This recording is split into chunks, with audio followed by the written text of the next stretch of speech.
Is Wizards of the Coast doomed? I gotta sing the Doom song now! Doom, doom, doom, doom, doom, doom, doom, doom, doom! Bank of America, yes, the bank with like a billion branches, was responsible for a surprising tumble in Hasbro's stock price earlier this week. You may be wondering, why does this matter to the character sheet? You are a YouTube channel about tabletop games and fantasy. Well, the reason is because Bank of America double downgraded, yes, that is an actual financial term, Hasbro's stock outlook after doing a deep dive into Magic the Gathering. Peter here, jumping back in to say that the reason this matters is because Hasbro owns Wizards of the Coast, and they in turn own Dungeons & Dragons. So if the Hasbro stock plummets, that's terrible news for Dungeons & Dragons, and we just realized we forgot to specify that in the beginning of this video. An analyst, his name is Jason Haas, claimed that Hasbro was effectively killing its golden goose by overproducing Magic the Gathering cards. In fact, he named the $999 30th anniversary set as a reason why the card game's secondary market had suddenly started to bottom out. Card prices are falling, game stores are losing money, collectors are liquidating, and large retailers are cutting orders, reads this report, which really sounds absolutely awful.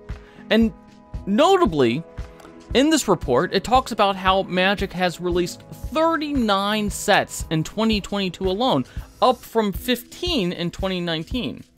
Now, the analyst believes that the best chance of salvaging Magic and ensuring that the brand stays relevant and successful is to cut back on its print runs and the number of products it releases in a single year.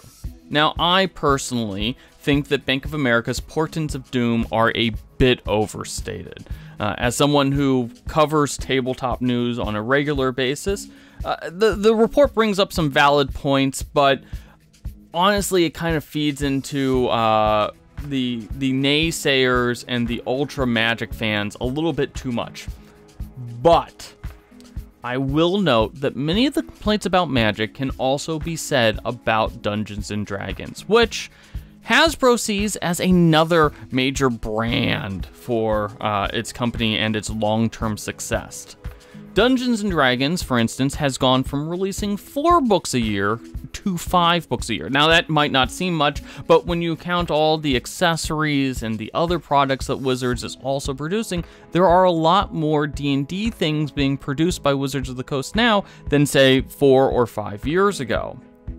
And also, many people have pointed out that there's been, let's say, a drop in quality in some of those products, Spelljammer being a big one, and that is because the design team is being stretched too thin trying to produce more products in a year. I do remember a couple of years ago, Chris Cox, who's now the CEO of Hasbro, but was once just the president of Wizards of the Coast, talking about how there was a definitive effort to increase the, and I hate this word, the cadence of D&D releases.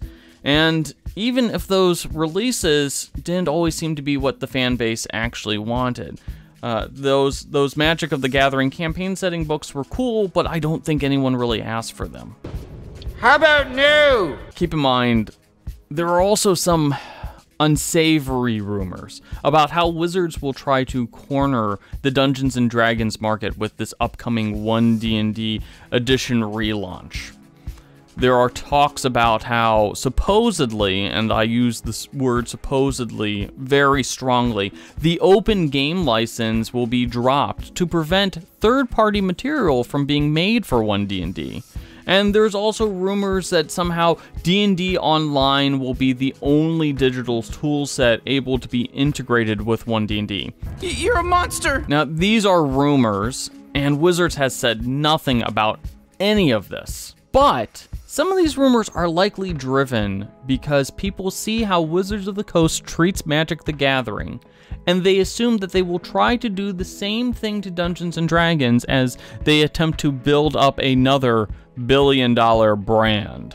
After one day, Hasbro stock has dropped by 10%, and year to date through 2022, its stock has dropped nearly 44%, although stocks everywhere has dropped by a lot. And this might not matter very much unless you're an investor who has a lot of Hasbro stock in their portfolio, but stock price performance could force Wizards of the Coast to change course sooner as opposed to later, unless something changes.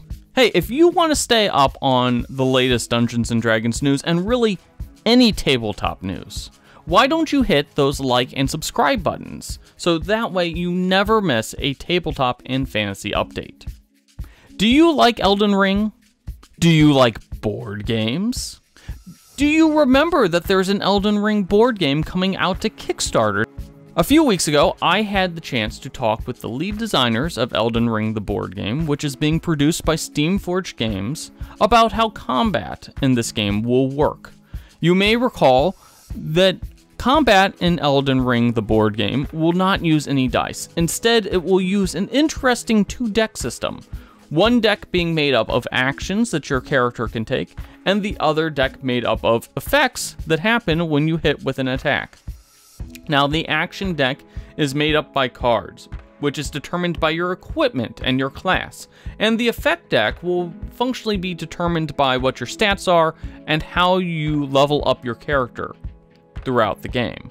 Also, combat will have this really cool, unique grid-style map, and players will have to use positioning on that map to determine how effective their attacks will be, and when they need to retreat to regain actions, and to regather their health and their poise and whatnot. If this seems interesting to you, then you should go and check out our full interview, and the link is down in the description section below. And we will find out more about the Elden Ring board game when it launches on Kickstarter later this month.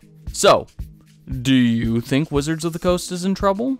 Let us know in the comment section, and be sure to hit those like and subscribe buttons right now.